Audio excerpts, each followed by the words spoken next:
Dans les ruelles étroites d'un village africain, un jeune homme nommé Kwaku se tenait devant la hutte du marabout le plus réputé de la région.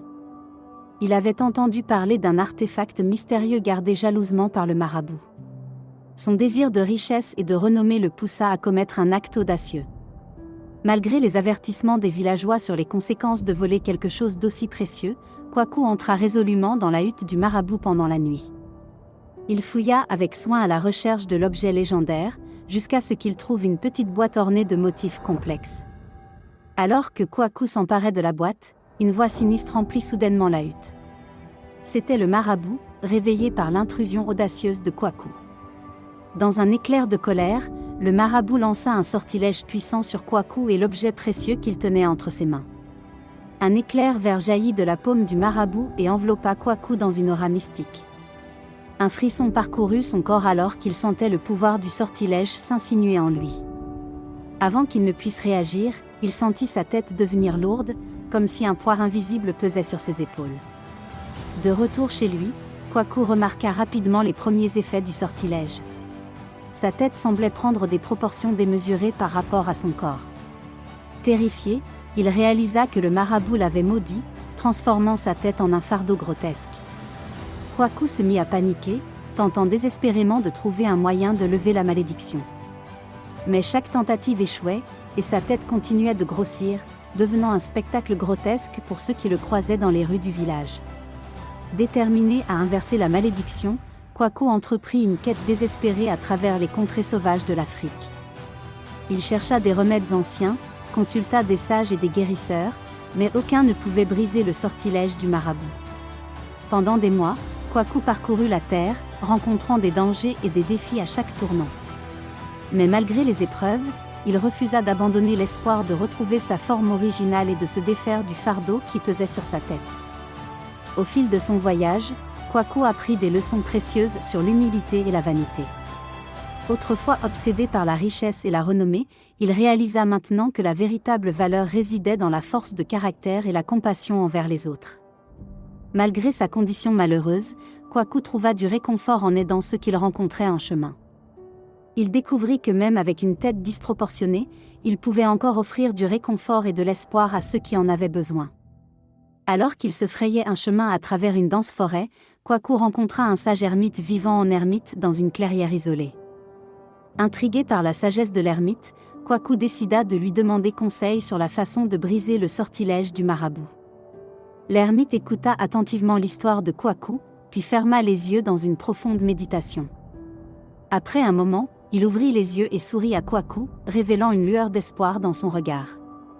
L'ermite expliqua à Kwaku que la clé pour briser le sortilège résidait non pas dans les remèdes externes, mais dans un changement intérieur profond. Il lui dit que le véritable pouvoir résidait dans la force de l'esprit et le pardon de soi. Inspiré par les paroles du sage, Kwaku entreprit une quête intérieure pour surmonter ses propres démons et accepter la situation dans laquelle il se trouvait. Il se mit à méditer et à réfléchir sur sa propre vie, cherchant la paix et la compréhension dans les recoins les plus profonds de son âme. Alors qu'il méditait au bord d'un étang tranquille, Kwaku remarqua un groupe d'enfants qui se moquaient de lui à cause de sa tête disproportionnée. Au lieu de réagir avec colère ou frustration, Kwaku sentit un élan de compassion envers les enfants. Il se leva lentement et s'approcha d'eux, un sourire bienveillant sur son visage déformé. Il leur raconta son histoire avec sincérité et ouvrit son cœur à leur égard, leur montrant que même avec ses différences, il restait un être humain plein d'amour et de gentillesse. Alors que Kwaku continuait sa quête intérieure, il finit par réaliser que la clé pour briser le sortilège résidait dans le pardon, en particulier le pardon envers lui-même. Il comprit que sa quête de richesse et de renommée l'avait conduit à commettre un acte de vol, déclenchant ainsi la colère du marabout. En acceptant la responsabilité de ses actions passées et en se pardonnant lui-même, Kwaku sentit un poids énorme se soulever de ses épaules. Il comprit que la véritable liberté résidait dans la capacité à se libérer du fardeau du ressentiment et de la culpabilité. Armé de cette nouvelle compréhension, Kwaku retourna finalement au village où tout avait commencé. Il se tint devant la hutte du marabout, prêt à affronter son destin avec courage et détermination. Le marabout, surpris par la présence de Kwaku, observa avec intérêt la transformation qui s'était opérée en lui. Il remarqua la lueur de sagesse dans les yeux de Kwaku et la compassion qui émanait de son être. Avec humilité, Kwaku s'agenouilla devant le marabout et lui présenta ses excuses sincères pour avoir osé voler l'objet précieux. Il lui exprima son désir de rédemption et son intention de réparer le tort qu'il avait causé. Touché par la sincérité de Kwaku, le marabout consentit à lever le sortilège, mais à une condition: Kwaku devait prouver sa valeur en accomplissant une tâche difficile et noble. Le marabout demanda à Kwaku de retrouver un objet sacré qui avait été volé par des bandits et caché dans les profondeurs de la forêt interdite. Il lui confia une carte rudimentaire et lui assura que la réussite de cette quête prouverait sa volonté de changer. Déterminé à prouver sa valeur, Kwaku accepta la tâche avec gratitude et se mit en route vers la forêt interdite, conscient des dangers qui l'attendaient. La forêt interdite était un lieu sombre et inhospitalier, peuplé de créatures sauvages et de pièges mortels. Kwaku avança avec prudence, utilisant toutes ses compétences et sa ruse pour éviter les obstacles sur son chemin. Il affronta des serpents venimeux, des marécages glissants et des précipices dangereux, mais rien ne pouvait le détourner de son objectif. Il était déterminé à récupérer l'objet sacré et à prouver sa valeur au marabout. Alors qu'il explorait les profondeurs de la forêt, Kwaku rencontra un vieux guerrier solitaire qui l'avertit des dangers qui l'attendaient plus loin. Impressionné par la détermination de Kwaku, le guerrier lui offrit son aide et lui enseigna les techniques de combat ancestrales. Kwaku accepta avec gratitude les conseils du guerrier et le suivit dans une série d'entraînements rigoureux. Il apprit à manier l'épée avec habileté et à faire appel à sa force intérieure pour surmonter les obstacles qui se dressaient sur son chemin. Après des jours d'entraînement intensif, Kwaku se sentit enfin prêt à affronter les bandits et à récupérer l'objet sacré. Avec le vieux guerrier à ses côtés, il pénétra dans le repère des bandits, prêt à affronter tous les dangers qui se présenteraient. Une bataille féroce s'ensuivit, avec Kwaku et le vieux guerrier se battant côte à côte contre les bandits sans merci. Leur détermination et leur courage finirent par triompher, et Kwaku réussit à récupérer l'objet sacré tant convoité.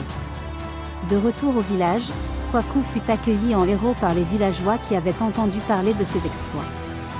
Il présenta l'objet sacré au marabout avec fierté, prouvant ainsi sa valeur et sa détermination à changer.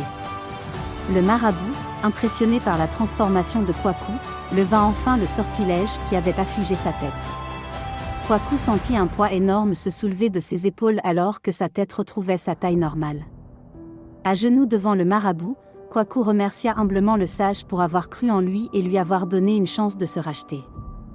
Il réalisa que sa quête avait été bien plus qu'une simple recherche d'un objet sacré, c'était une quête de rédemption personnelle et de croissance spirituelle. Le marabout sourit à Kwaku et lui dit que la vraie récompense résidait dans le voyage lui-même, dans les leçons apprises et les défis surmontés. Il lui rappela que le véritable pouvoir résidait dans la force de l'esprit et le courage de suivre son cœur. Alors que le soleil se couchait sur le village, Kwaku se tint devant la hutte du marabout, prêt à entreprendre un nouveau chapitre de sa vie. Il avait appris des leçons précieuses sur l'humilité, le pardon et la compassion, et il était déterminé à vivre sa vie avec sagesse et intégrité. Avec un dernier regard reconnaissant vers le marabout et les villageois qui l'avaient soutenu, Kwaku se mit en route vers de nouveaux horizons, prêt à embrasser les défis et les opportunités qui l'attendaient. Des années plus tard, Kwaku revint au village en tant qu'homme accompli, ayant parcouru le monde et accompli de grandes réalisations. Il partagea ses histoires et ses expériences avec les villageois, inspirant les jeunes générations à suivre leurs rêves et à surmonter les obstacles avec courage. Le marabout, fier du chemin parcouru par Kwaku, lui offrit une bénédiction spéciale pour son voyage continu. Kwaku remercia humblement le sage pour avoir guidé ses pas et lui avoir montré la voie de la véritable grandeur. Ainsi se termine l'histoire de Kwaku, un jeune homme qui a osé défier le destin et a trouvé la rédemption dans les coins les plus sombres de son âme. Son voyage nous rappelle que même dans les moments les plus sombres, il y a toujours de l'espoir et la possibilité de se réinventer. Que son histoire serve de leçon à tous ceux qui cherchent la vérité et la sagesse dans ce monde tumultueux. Et que nous nous souvenions toujours que le véritable pouvoir réside dans la force de l'esprit et le courage de suivre notre cœur.